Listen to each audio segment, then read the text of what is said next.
to my unboxing video. So meron tayong Singapore siya. Galing kapag naka 49% off. Then so welcome back to my unboxing video. So meron tayong nabili na sapatos galing sa Nike. So this one, I bought it sa Nike app. So naka-discount siya. So yan, ano na siya? Sealed pa siya. Sealed pa. So unbox natin. Okay.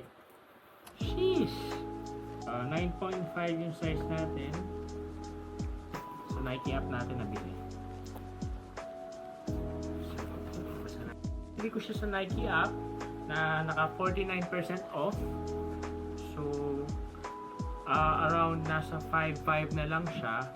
Meron tayong promo code. So nagkaroon pa siya ng around 850 pesos plus shipping fee na 250. So pumapatak na 4.8 na lang siya. So super steal price. So ang SRP nito ay 10,895. So sobrang steal. So ito yung box niya. Air Jordan Type 39. So ito yung pang 39. Solid. Ilalim ng box.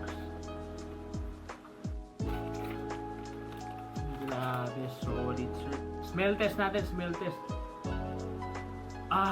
Super solid. So ito, yung design niya. Ito leather to eh. Oh, leather. You know. Sheesh. So, ito siya. So, pakita ko muna to. Tapos, box niya. Kung makikita mo, merong hidden, ano siya, naka-mirrored na Jordan.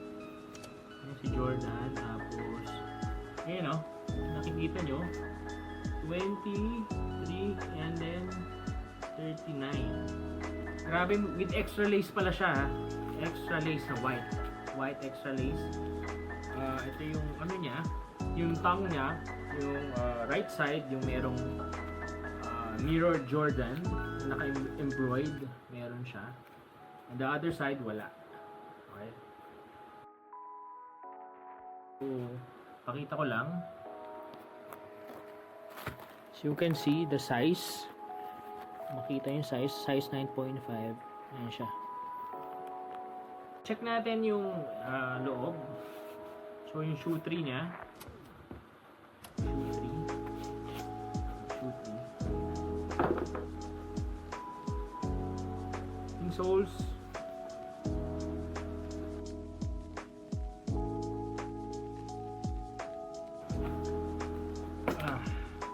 Yung sole niya.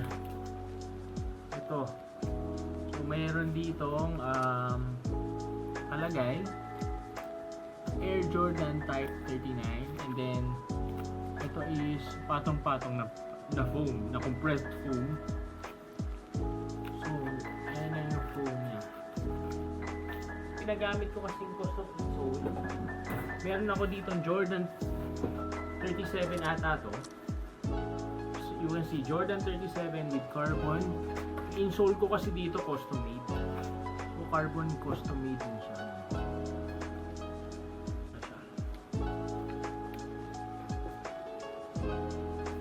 Magalaw siya.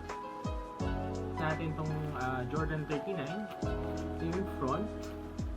Ito yung side. Okay. Side na din. Ay back part. Other side.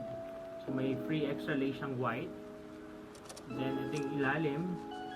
So ito ay translucent outsole. So sana based on the review sa YouTube, hindi siya spiky pero makapit siya. It also pick up dust easily. So sana i-break in din to yung top part. Ito yung outsole. Translucent, nakita mo yung Jumpman logo. Yan. So that's all. Thank you.